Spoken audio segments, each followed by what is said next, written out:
assolutamente. Noi abbiamo dei nostri associati, dei ristoratori, dei colleghi che sì, è vero, tante volte dormono addirittura nei locali per paura che entrino i ladri. Perché? Perché hanno subito rapine, perché hanno subito minacce.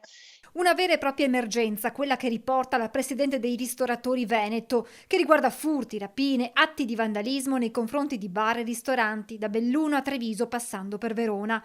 Un allarme che cresce, che sempre più spesso spinge i titolari a dormire all'interno dei propri locali o anticipare l'orario di chiusura.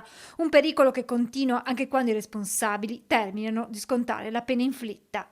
E quando escono è peggio perché, il ristoratore, l'esercente, insomma ha paura poi di ritorsioni. Dai ristoranti alle abitazioni la situazione e la paura non cambiano. Lo sa bene il presidente di Furti in Corso Demma, che nella pagina Facebook dell'associazione raccoglie quotidianamente le segnalazioni, ma anche la frustrazione di chi è vittima dei ladri. La sensazione di insicurezza e di impotenza è devastante. Questo è il riassunto di quello che la gente in questo momento pensa, perché 5, 10, 15 furti a sera per me siamo arrivati a un punto che è inconcepibile solo pensarlo. Intanto da una ristoratrice trevigiana la richiesta di far arrivare anche nella Marca e in Veneto l'iniziativa già attiva a Firenze e Roma perché si trova in pericolo, chiedendo aiuto ai dipendenti dei locali usando una frase in codice.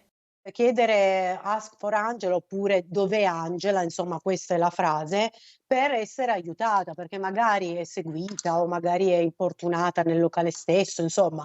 E quindi noi mettiamo a disposizione il nostro staff per appunto o chiamare un taxi o chiamare le forze dell'ordine. E Furti in Corso e ristoratori Veneto sono pronti a fare fronte comune per sensibilizzare le istituzioni sull'emergenza furti. Se vogliono, far entrare anche loro nel gruppo di Furti in Corso, perché secondo me può essere d'aiuto anche tutti insieme, anche i ristoratori. Assolutamente sì, assolutamente sì.